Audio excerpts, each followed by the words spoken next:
오늘도 하나님 존전에 저희들을 불러주셔서 감사합니다. 우리가 드리는 이 예배가 하나님 한 분을 영화롭게 하며 하나님의 성호를 찬양하는 이 예배가 되게 하여 주옵소서. 하나님의 임재를 체험하는 예배가 되기를 원합니다. 말씀 가운데 성령 하나님 우리를 감동 감화시켜 주시고 우리에게 하늘의 신비한 능력과 하나님의 영광을 위하여 살아갈 소망을 갖게 하여 주옵소서.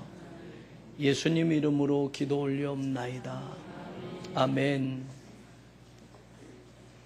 미국 캘리포니아 비숍이라는 지역에 마운틴 화이트이라는 산이 있습니다. 하얀 산이라는 거죠. 그 산은 해발 10,000피트, 그러니까 3,000m가 넘습니다.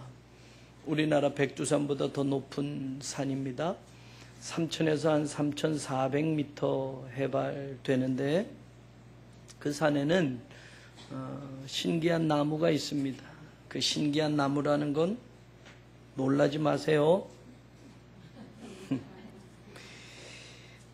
브리스틀 콘 파인이라는 소나무 종류인데 놀라지 마세요.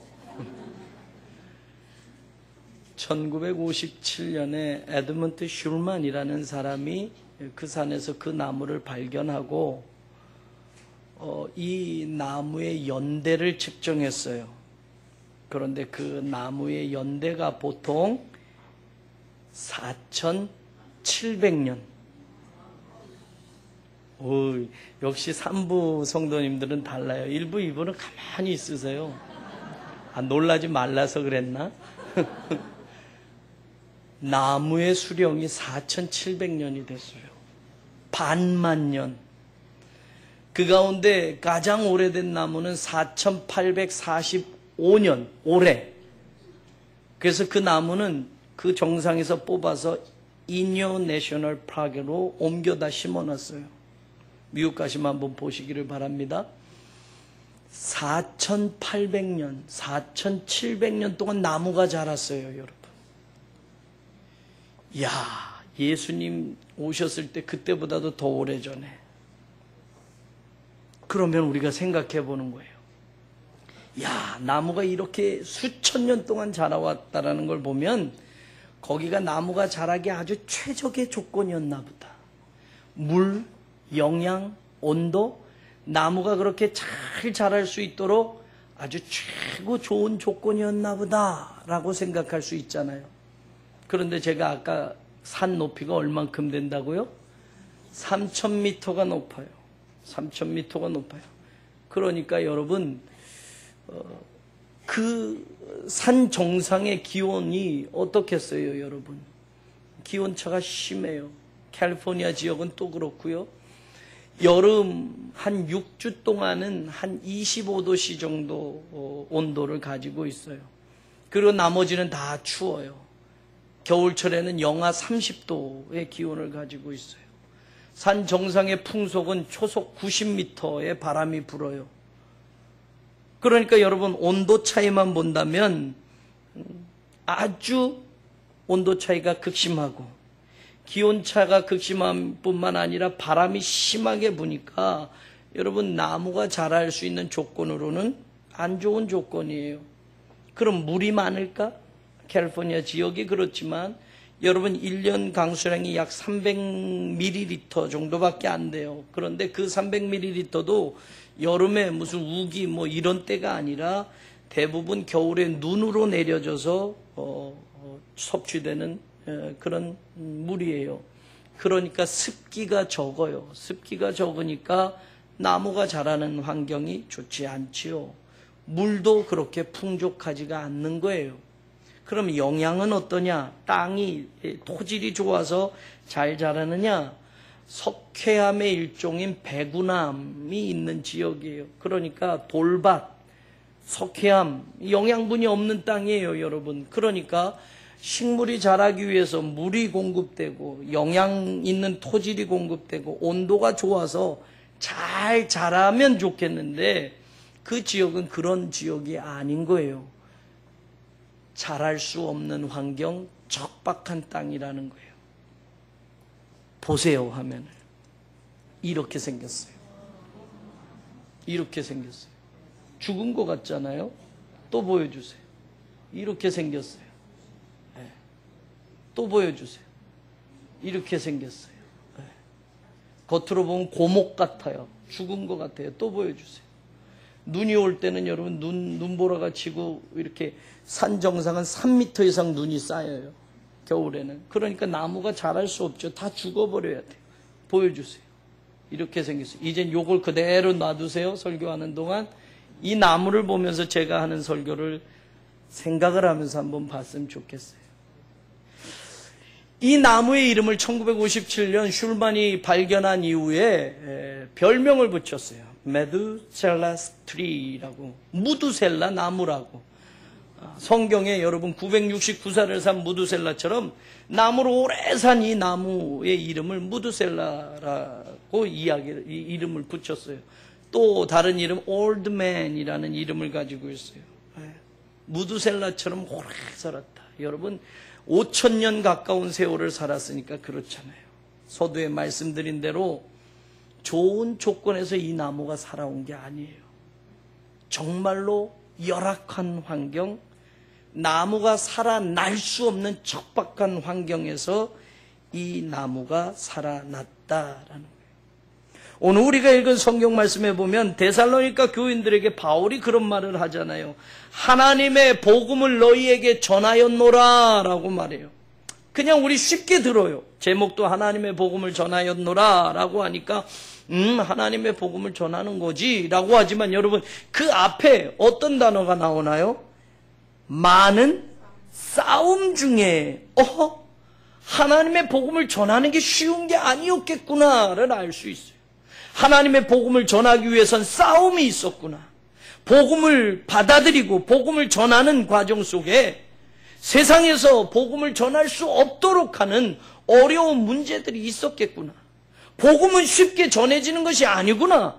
복음이 전해지는 토양은, 우리가 살고 있는 인생의 자리는 그렇게 녹록하고 그렇게 쉬운 것이 아니구나라는 것을 알 수가 있는 거예요. 그 앞에는 또 뭐라고 이야기합니까? 데살로니가 교회만이 아니에요. 그 앞에 바울이 이야기하는 걸 보면 우리가 먼저 빌립보에서 고난과 능욕을 당하였으나, 아니 데살로니가 오기 전에 150km 떨어진 빌립보에서도 바울이 복음을 전하다 고난을 받고 능욕을 받았다라는 거예요. 그리고 빌립보에서 쫓겨나서 지금 데살로니가에 와서도 바울이 많은 싸움을 하며 고난과 능욕을 받는 자리에 있으면서 데살로니가 교인들에게 복음을 전하였다라고 말하고 있는 거예요. 우리가 읽은 데살로니가전서 1장으로 가서 보면 1장 6절은 또 뭐라고 이야기합니까? 또 너희는 많은 환난 가운데서 뭘 받았다? 성령의 기쁨으로 뭘 받아요? 말씀을 받아. 복음을 받았을 때 데살로니가 교인들도 편한 환경에서 좋은 조건에서 복음 듣고 예수 믿겠다고 한 게 아니었구나. 많은 환난 가운데서 데살로니가 교인들도 복음을 들었고 복음을 받았고 예수를 믿겠다고 환난을 견디며 고백했구나라는 것을 알아요. 우리가 아는 대로 사도행전에 보면 바울이 빌립보에서 고난과 감옥에 갇히고 매질을 당하고 그리고 이제 데살로니가로 오게 돼요.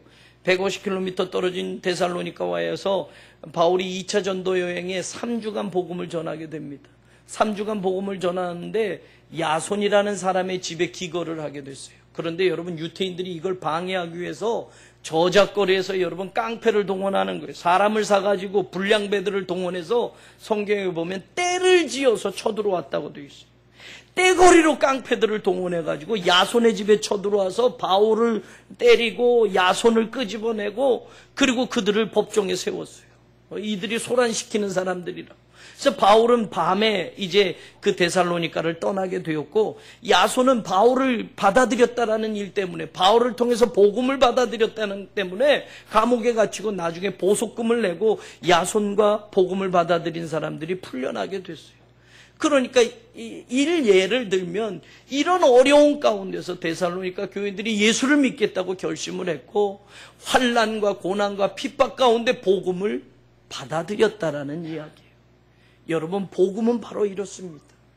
오늘 우리에게까지 전해진 이 그리스도의 복음이, 오늘 우리에게까지도 생명의 길을 열어주는 이 복음이 좋은 환경과 조건에서 전해진 것이 아니라 척박한 땅에 뿌려지면서 세상과 싸워가면서 고난받고 환난을 당하면서 복음을 전하는 사람도, 복음을 받아들이는 사람도 많은 환난을 겪어가면서 이 복음이 전해지고 이 복음이 받아들여졌다라는 이야기입니다.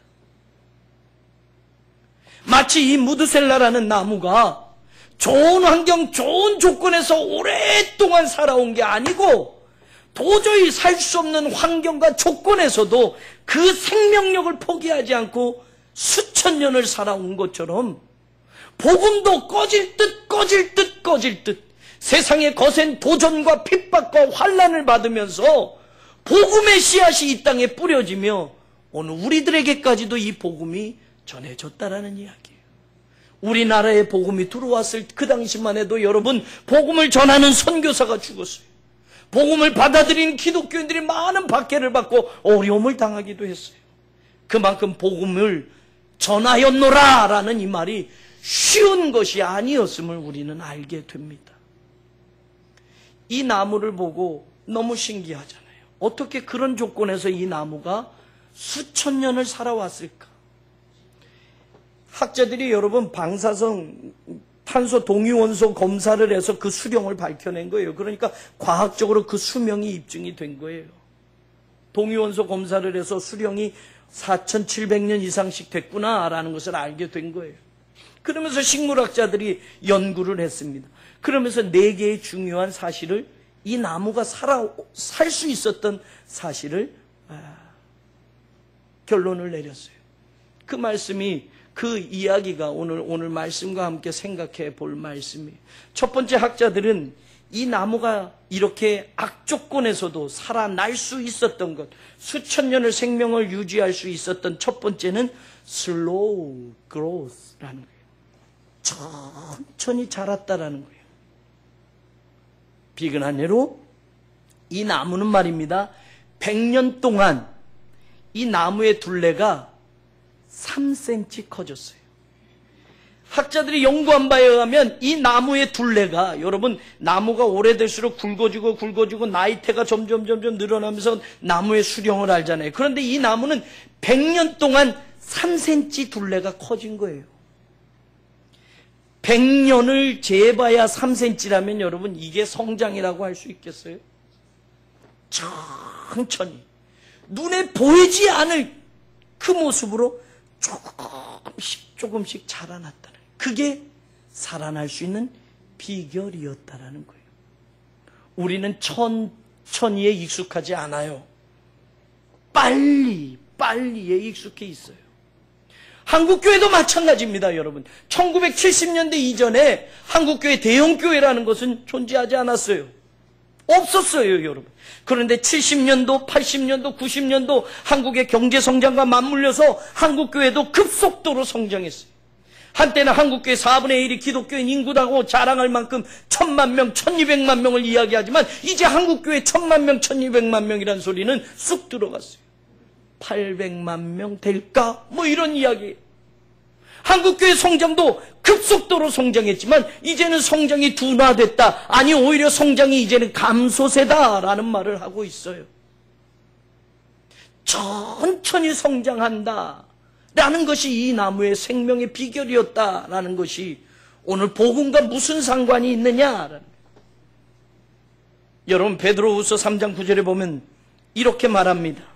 주의 말씀은 어떤 이들이 더디다고 생각하는 것 같이 더딘 것이 아니라 오직 주께서는 너희를 대하사 오래 참으사 아무도 멸망하지 아니하고 다 회개하기에 이르기를 원하시느니라.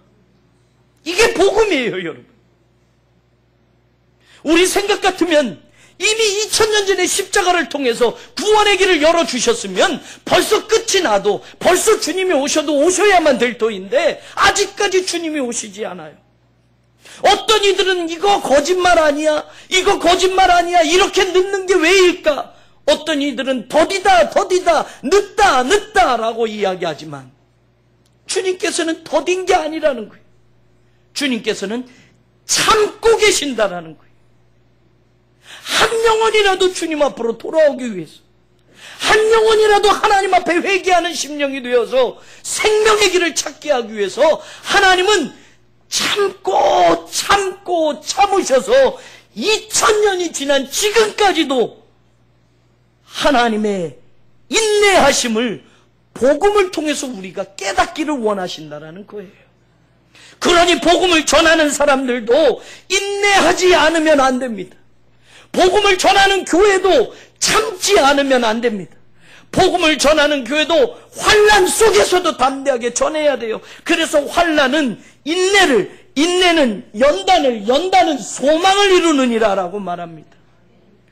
복음이 그렇기 때문에, 복음이 뿌려지면 빨리 수확되고 빨리 열매 맺혀서 하나님 받으십시오라고 하면 좋을 터인데 2000년 동안 보이지 않는 것처럼 100년에 3cm씩 커져가는 나무처럼 마치 복음이 더디게 전해지는 것 같고, 이 복음의 완성이 아직도 천천히 되어서 거짓말처럼 세상 사람들은 하나님 없다, 예수님 안 온다 라고 이야기하는 그런 시대 속에서도 하나님은 인내하시며 한 영혼이라도 하나님께 돌아오기를 참고 기다리고 계신다는 것, 그것이 복음이 우리에게 주는 중요한 의미다라는 이야기입니다. 이 나무가 자라는 기간은 1년에 6주밖에 되지 않는데요. 다른 날들은 여러분 온도가 맞지 않고 조건이 맞지 않아요. 1년에 햇볕이 잘 드는 때는 6주, 약 6주 정도에만, 45일 정도만 이 나무가 조금씩 자랐다라는 이야기입니다. 이게 복음이라는 거예요. 여러분 실제로 이사야서 8장 6절에 보면 하나님이 이사야를 통해서 아하스 왕 때 이런 말을 해요. 이 백성이 천천히 흐르는 실로와 물을 버리고 흉용하고 창이란 큰 하수 곧 아수르 왕과 그의 모든 위력, 그것을 쫓았다라고 말합니다. 여러분 실로와 물은 기온샘부터 발원을 해서 예루살렘 성 동편 쪽에 흐르는 아주 가늘고 작은 시냇물이에요. 그런데 이스라엘 백성들이, 유다 백성들이 천천히 유다 안에 예루살렘 성벽 주위로 흐르는 그 시냇물, 천천히 흐르는 시냇물을 버려버리고 흉용하고 창이란 물, 다시 말하면 아수르를 선택했다라는 거예요. 이게 무슨 말이냐면 아하스 시대 때, 유다 왕 아하스 시대 때 아람과 에브라임이 동맹을 맺어서 유다를 쳐들어오게 돼요. 유다는 이것을 막아낼 힘이 없었어요. 하나님 앞에 나아가서 하나님의 말씀 붙잡고 하나님께 매달려야 하는데 아하스 왕은 그렇게 하지 않았어요. 당시 강대국이었던 아수르에게 원조를 보냅니다. 우리를 좀 도와주시오 해서 아수르 군대가 들어와요.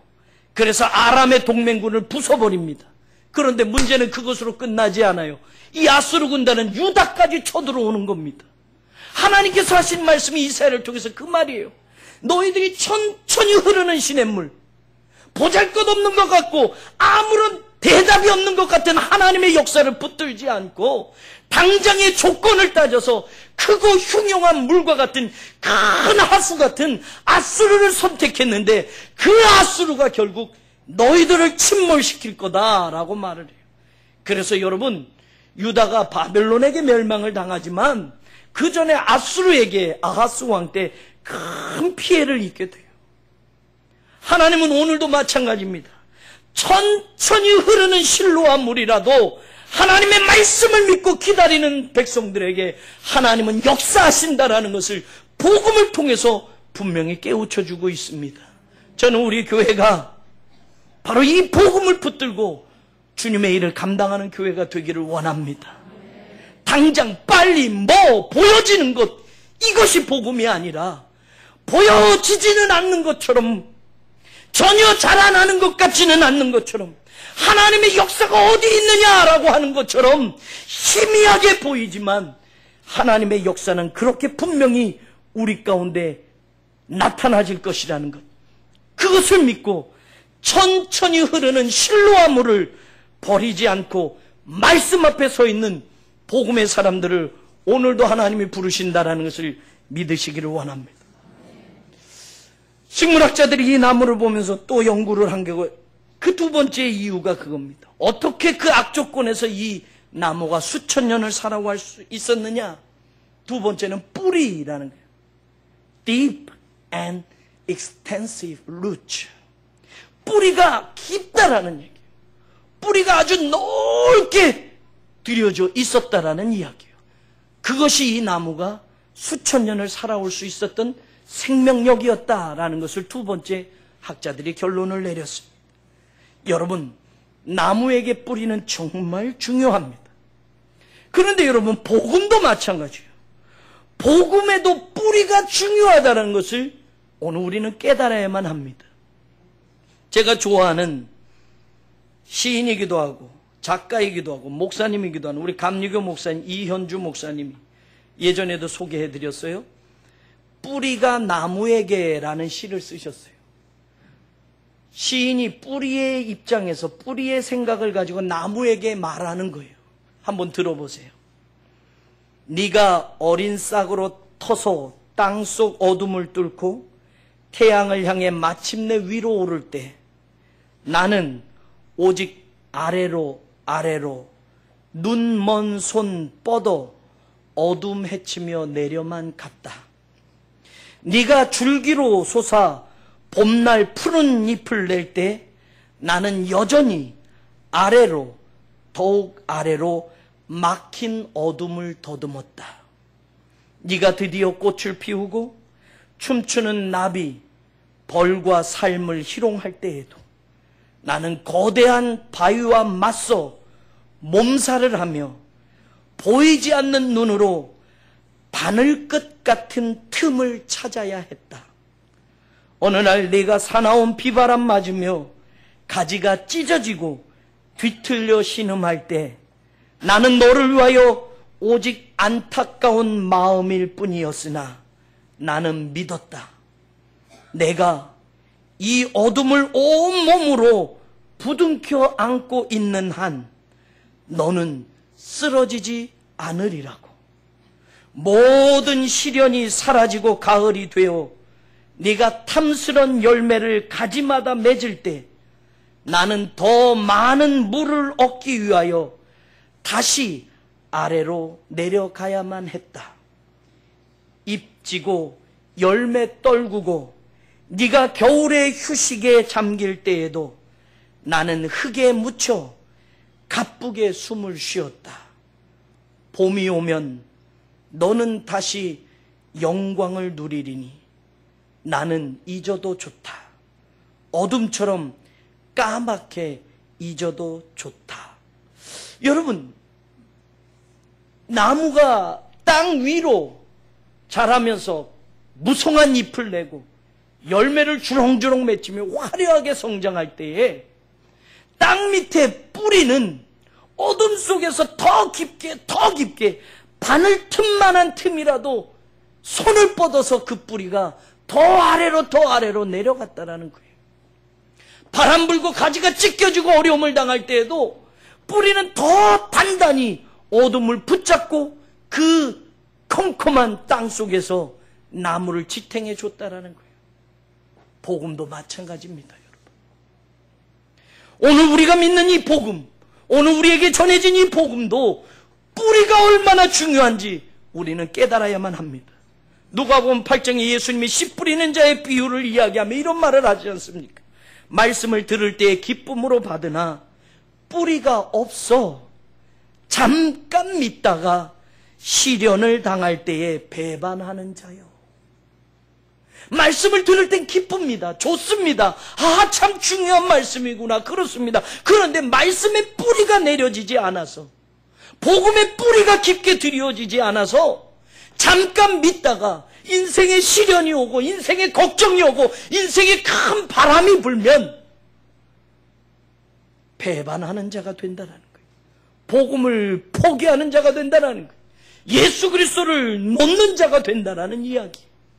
주님이 하신 말씀입니다. 골로새서 2장은 또 뭐라고 이야기합니까? 그러므로 너희가 그리스도 예수를 주로 받았으니 그 안에서 행하되 그 안에 뿌리를 박으며 라고 말합니다. 교회는 예수를 그리스도로 받았기 때문에 그 그리스도 예수 안에서 살아야 하고 그 그리스도 안에 뿌리를 박아야 된다고 바울은 이야기하고 있습니다.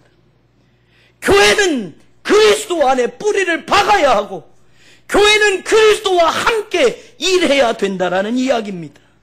저는 우리 교회가 복음을 전하는 교회가 되어야 될 줄로 믿습니다. 복음을 전하는 교회는 깊은 뿌리를 들이는 교회여야 될 줄로 믿습니다. 뿌리가 없어서 잠깐의 시련, 잠깐 믿음이 끝나고 시련과 어려움이 환난이 찾아오면 배반하고 포기하고 무너지는 교회가 아니라 어떤 바람과 어떤 시련이 와도 수천 년 동안 그 나무의 생명력을 유지했던 것은 깊게 들여진 뿌리와 넓게 착근된 뿌리 때문이었다는 것을 다시 한번 기억한다면 저는 우리 교회가 복음의 뿌리가 깊은 교회가 되기를 원합니다. 우리의 뿌리는 세상 속에 들이우는 것이 아니라 오직 그리스도 안에 뿌리를 내리는 교회가 되기를 원합니다.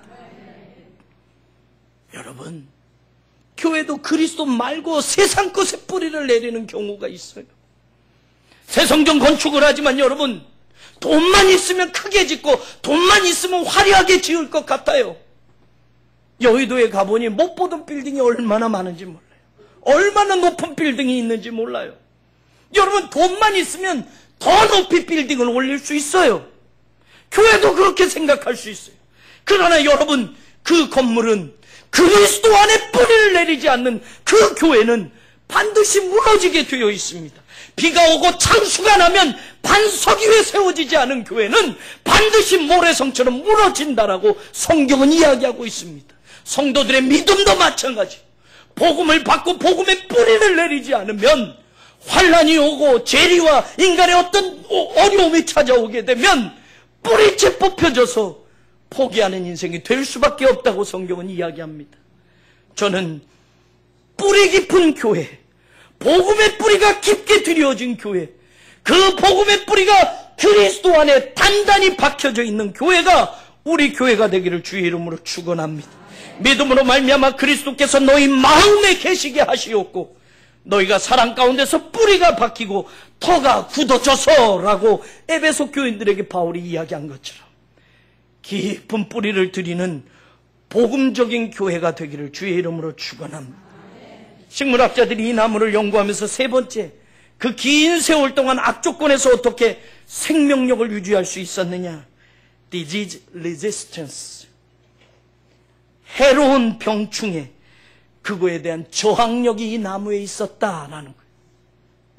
나무도 여러분, 벌레들이 들어가면, 벌레들이 갉아먹기 시작하면 속이 비어지고 속이 썩어지면서 나무도 병들어 죽게 됩니다. 그런데 이 나무가 장구한 세월 동안 살아날 수 있었던 것은 저항력이 강했기 때문이다라는 겁니다.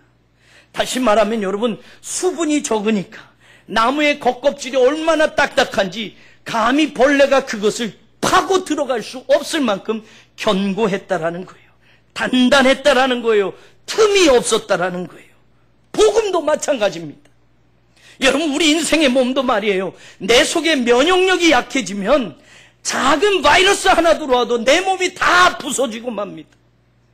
내 몸이 면역력이 속이 강하지 못하면 작은 감기 바이러스 하나만 들어와도 항체가 제대로 작동이 되지 않고 내 몸이 제대로 그 병균에 반응을 하지 못해서 그 병균에 내 몸이 부서져서 내 몸이 전부 다 죽음으로 가는 경우도 있습니다. 이 말은 무슨 이야기입니까? 복음의 능력이 사라진 교회는 이럴 수 있다는 거예요. 복음의 능력을 붙들고 있는 교회는 세상의 죄와 세상의 악과 대항해서 절대로 무너지지 않는다라는 이야기예요. 세상의 죄, 세상의 악과 대항해서 싸워야 하는 것이 복음의 능력을 믿는 교회의 역할이라는 거예요.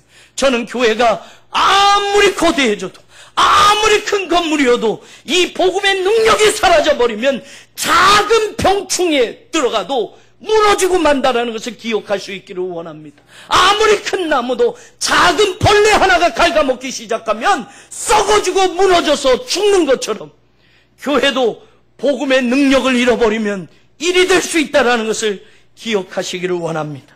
오늘 교회의 복음의 능력이 무엇입니까? 십자가의 능력을 잃어버리면 안 됩니다. 십자가만이 우리를 죄와 사망의 법에서 해방시키는 생명의 성령의 법이 된다는 것을 믿으시기를 주의 이름으로 축원합니다. 로마서 6장은 우리에게 이렇게 합니다. 우리의 옛사람이 예수와 함께 십자가에 못 박힌 것은 죄의 몸이 죽어 다시는 우리가 죄에게 종노릇하지 아니하려 함이니라 라고 말합니다. 십자가의 능력을 믿는 그리스도인들에겐 더 이상 죄에게 종노릇하는 사망 권세에 붙들려 사는 일이 없도록 하나님의 능력이 우리를 지키실 거라고 약속합니다. 십자가의 능력이 복음의 능력입니다. 복음은 승리의 노래를 부르는 것입니다. 십자가는 죄와 사망의 권세를 이기시고 어둠의 세력을 이기시고 사탄을 굴복시킨 하나님의 승리의 메시지가 바로 우리에게 주신 복음이라는 것을 믿으시기를 주의 이름으로 축원합니다. 사망아, 너의 삼키는 것이 어디 있느냐?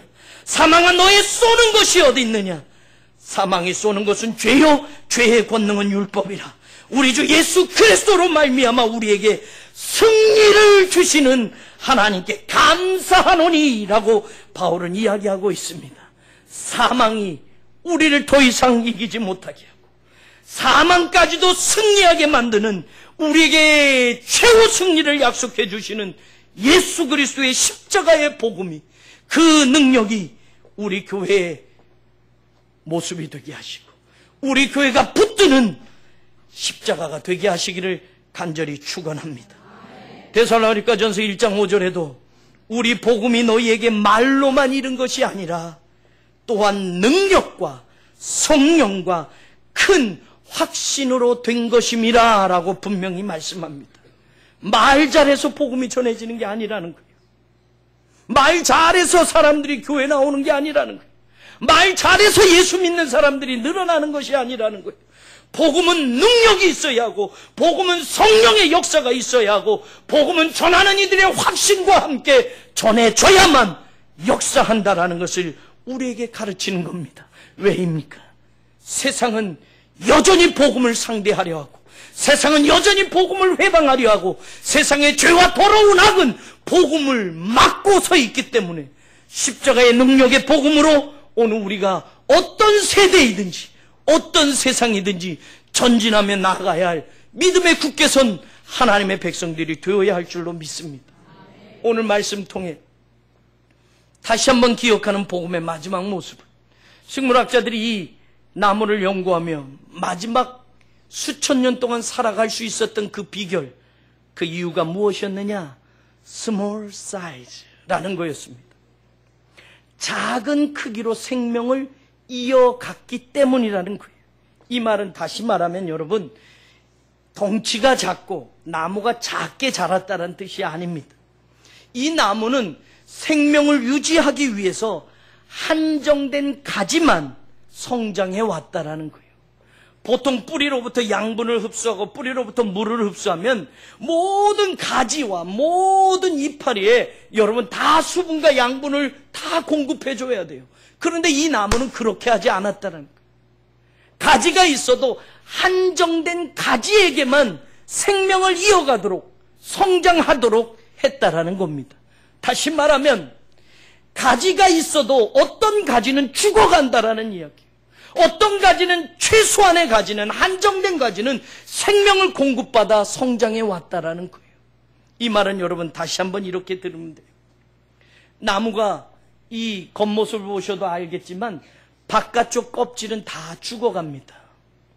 최소한의 한정된 가지에게만 영양분을 섭취하게 해야 하고 한정된 물을 공급해야 되기 때문에 겉껍질은 여러분 죽습니다. 그러니까 겉으로 봐도 여러분 아주 고목같이 보여요. 모든 가지가 다 생기 있는 게 아닙니다. 어떤 가지만 생기 있습니다. 어떤 가지는 또 죽어야만 합니다.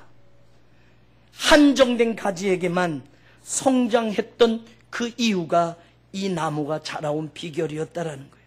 다시 더 얘기하면 외모와는 상관없는 겁니다. 여러분, 몇천 년 됐으면 거목이 되어야죠. 몇천 년 됐으면 잎도 무성해야죠. 몇천 년 됐으면 수많은 가지가 드리워져야죠. 겉모습으로 봐도 야, 웅장하구나, 멋지구나 라고 해야지요. 그런데 여러분, 이 나무를 보면서 누가 이 나무를 멋지다고 하겠습니까? 이 겉모습을 보면서 야, 이 나무 굉장하네 라고 누가 그러겠습니까? 죽은 것 같이 보이는 볼품없는 외모를 가지고 있어도 이 나무는 살아왔다라는 거예요. 이 나무에게는 생명이 있었다라는 거예요. 한정된 가지에게만 그 생명의 줄을 공급하며 생명을 이어왔다라는 거예요. 불필요한 에너지를 소모하지 않았어요. 여러분, 이 나무가 자라는 환경은 1년에 여러분 6주밖에 자랄 수가 없어요. 100년 동안 3cm밖에 둘레가 커질 수가 없어요. 천천히 작게 성장해 가는 거예요. 불필요한 에너지를 소모하면 안 되는 거예요. 이렇게 이해하시면 쉽습니다.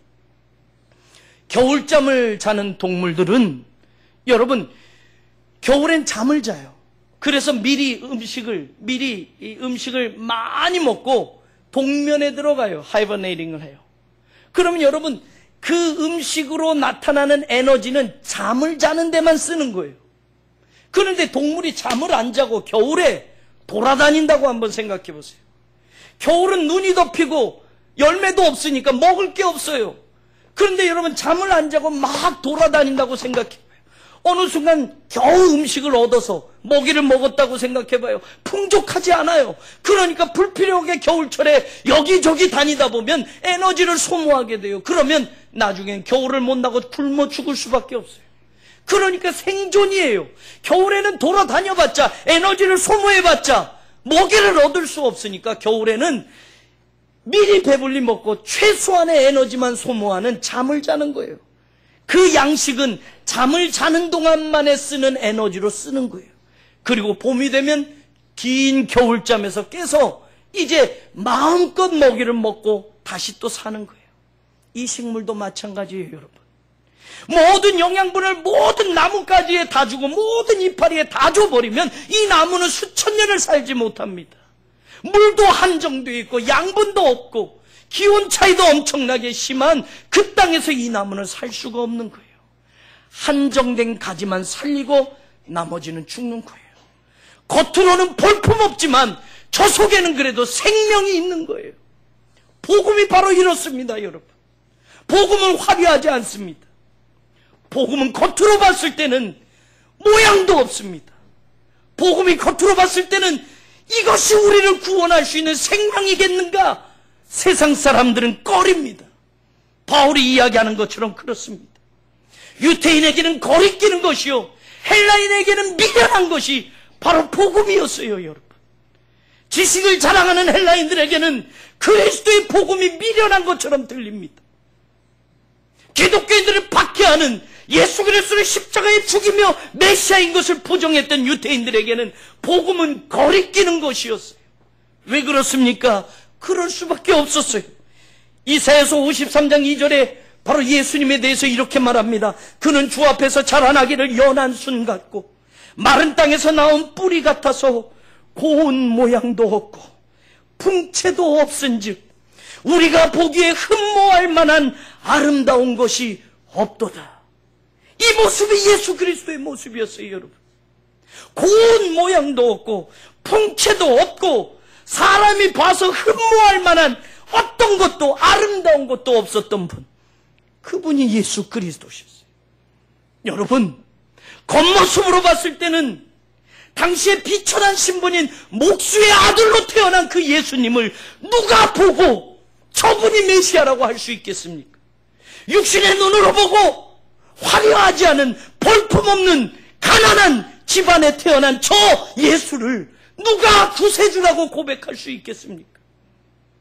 화려한 왕궁에서 왕의 신분이든지 멋진 집안의 귀족의 자녀로 태어났다고 한다면, 나를 따라라, 나를 믿어라, 내 앞에 무릎을 꿇어라 라고 했으면 아마 많은 사람들이 예수님 앞에 무릎 꿇고 예수님을 믿겠다고 했을지 몰라요. 왕의 신분으로 처음부터 오셔서 호령하면서 무릎 꿇어라 했으면 저분이 진짜 메시아구나 라고 생각했을지 몰라요. 그게 유대인들이 기다리던 메시아였습니다. 그러나 그는 볼품 없었습니다. 고운 모양도 없었습니다. 인생에 자랑할 만한 풍채도 없었습니다. 사람이 보고 흠모할 만한 아름다운 것이 하나도 없었습니다. 저분을 누가 메시아라고 할 수 있겠는가? 겉으로 보기에는 초라한 유대인 청년으로, 사회적으로는 천한 신분 목수의 아들로 이 땅에 오신 예수님, 그러나 그분이 우리를 위하여 오신, 우리를 구원하기 위하여 오신 메시아 그리스도이셨다라는 겁니다. 복음은 그런 겁니다. 세상 사람들이 받아들이기에 복음은 꺼리낄 만한 것이고, 복음은 겉으로 화려한 것이 보이지 않습니다. 그러나 그 복음 안에 있는 생명의 능력이, 그 복음 안에 있는 구원의 영생의 길이 분명히 선포되어질 때, 그 복음은 우리를 구원하시는 하나님의 능력이 됨을 우리는 분명히 확신할 수 있게 됩니다. 기독교가 박해받는 종교에서 313년 콘스탄틴 황제에 의해서 공인이 됩니다. 그리고 기독교가 이제 국교가 됩니다. 로마의 국가 종교가 됩니다. 콘스탄틴 황제가 기독교에 많은 영향을 끼쳤다고 역사가들은 기록을 하지만, 한편으로 이것은 우리가 잘 생각해 봐야만 합니다. 왜냐? 기독교를 국가 종교로 인정한, 그리고 공인한, 그리고 삼은 콘스탄틴 황제는 여러분 기독교를 더 확장시키기 위해서 어떤 전략을 썼느냐? 공직자들 가운데 개종을 해서 기독교인으로 세례를 받으면 신분을 상승시켜줬어요. 공직사회에서 계급을 올려주기도 하고 승진을 시켜줬단 말이에요. 로마의 사람들은 로마의 신들을 섬기고 히람 문화권에서 수없이 많은 신들을 섬겼는데, 어느 날 황제가 기독교를 국가 종교로 만듭니다. 그리고 너희들도 기독교인이 되면, 그래서 세례를 받으면 너희들이 신분이 상승되고 출세하게 해준다. 실제로 그렇게 했어요. 그래서 많은 공직자들이 세례를 받고 기독교인이 되기만 하면 그들의 자리에서 승진이 되고 계급을 올려받게 되었습니다. 평민들은 어땠느냐? 평민들 가운데도 기독교로 개종하면 황제가 내리는 선물을 받게 됐어요. 금을 받게 돼 있어요. 물질적으로 여유 있게 되겠어요. 그러니까 어떤 사람이 기독교인으로 세례를 받지 않겠어요? 기독교인으로 개종해서 세례만 받기만 하면 황제가 내리는 금은 보화를 받게 되고 황제가 내리는 출세의 길이 열려지는데, 그래서 당시에 로마가 국교가 되면서 급속도로 기독교 인구가 퍼져가기 시작합니다. 그런데 여러분, 겉으로 봤을 땐 기독교가 크게 성장한 것처럼 보이지만 유세비우스라는 학자는 이렇게 이야기합니다. 위선적 회심주의자들을 만들어낸 일이다라는 거예요. 복음이 내가 받아들여서, 복음이 나를 변화시키고 복음이 내 양심을 찌르며 그리스도를 고백하고 믿는 것이 아니라, 예수 그리스도의 이름으로 세례를 받으면 출세하고 돈을 벌게 되니 회심은 하지 않아도 위선적으로 회심한 것처럼 개종한 가짜 기독교인들이 급속도로 늘어났다라는 이야기입니다. 복음은 화려하지 않는데, 우리를 구하러 이 땅에 오신 메시아는 화려한 풍채도 아름다움도 고운 모양도 없으신 모습으로 십자가에 그렇게 초라하게 돌아가셨는데, 오늘 우리들이 원하는 복음은, 오늘 우리들이 듣고 싶은 복음은, 오늘 우리들이 붙들고 싶은 복음은 어떤 복음입니까? 저는 우리 교회가 십자가의 복음을 붙드는 교회가 되기를 간절히 원합니다. 우리는 십자가에 못 박힌 그리스도를 전하니 유대인에게는 거리끼는 것이요 이방인에게는 미련한 것이로되, 오직 부르심을 받은 자들에게는 유대인이나 헬라인이나 그리스도는 하나님의 능력이요 하나님의 지혜니라 라는 말씀이 오늘 우리의 것이 되기를 주의 이름으로 축원합니다.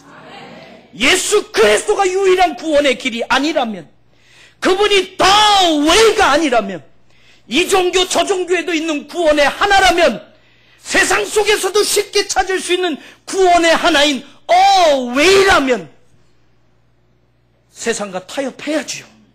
세상과 싸울 필요 없습니다. 세상 더러운 문화에 섞이면 됩니다. 거짓 정치와 손을 잡으면 됩니다. 인간의 욕망을 채워주는 도구로 전락해도 괜찮습니다. 예수가 유일한 구원의 길이 아니라면, 복음이 구원을 향한 유일한 더 웨이가 아니라면, 다른 종교도 세상 안에서도 찾을 수 있는 길 중에 하나 웨이라고 한다면, 세상과 적당히 타협하고 세상의 더러운 문화에 섞여서 교회가 존재하면 됩니다. 그러나 구원의 길은 예수 그리스도 말고는 없습니다. 오직 예수 그리스도만이, 오직 십자가와 부활의 복음만이 우리를 구원하시는 유일한 길이기 때문에 우리는 절대로 타협해서는 안 됩니다. 우리는 절대로 세상과 손을 잡아서는 안 됩니다. 그리스도와 벨리알이 하나가 되어서는 안 됩니다.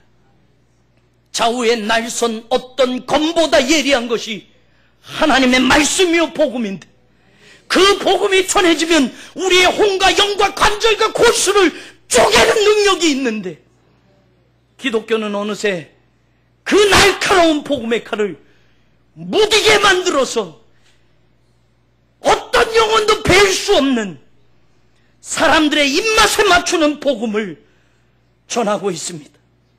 하나님을 기쁘시게 하는 것이 아니라 사람을 기쁘게 하는 복음으로, 양심을 찌르는 복음이 아니라 배만 부르게 하는 복음으로 전락되어져 버렸습니다. 저는 우리 교회가 이 시대에 다시 복음의 칼날을 갈아서 세상과 싸우는 교회가 되기를 원합니다. 오직 예수 그리스도 그 복음을 가지고 오늘 바울처럼 하나님의 복음을 많은 싸움을 하며 너희에게 전하였노라 하는 그런 교회, 주님 오시는 그날까지 타협하지 않고 그리스도의 복음의 날카로운 칼날을 세상을 향하여 들이대며 악한 마귀와 악한 영들과 싸워나가 복음의 승리의 깃발을 올리는 그런 교회로 쓰임받기를 원합니다. 수천 년을 악조건에서도 그 생명을 이어왔던 저 무드셀라 나무처럼 이 땅의 교회가 주님 오시는 그날까지 그렇게 생명력을 가지고 그렇게 복음을 포기하지 아니하고 세상과 맞서 그리스도의 복음을 전하는 우리가 되기를 주의 이름으로 축원합니다. 고마우신 하나님, 좋은 조건이면 되는 줄 압니다. 이런저런 환경이 잘 맞춰지면 오래 사는 것인 줄 알았습니다. 그러나 나무도 전혀 잘할 수 없는 그 악조건의 자리에서도 수천 년을 생명을 이어왔던 것처럼 복음의 능력이 바로 거기에 있음을 우리는 믿습니다. 세상의 박해와 환난과 고난을 견뎌가며 오늘도 복음이 땅끝까지 선포되어지는 그 놀라운 역사에 우리 흑석동 제1교회가 쓰임받게 하여 주시옵소서. 우리 성도들 복음의 능력을 덧입게 하여 주옵소서. 우리 성도들 땅끝까지 복음을 전하는 복음의 증거자들이 되게 하여 주옵소서. 예수님 이름으로 기도합니다. 아멘.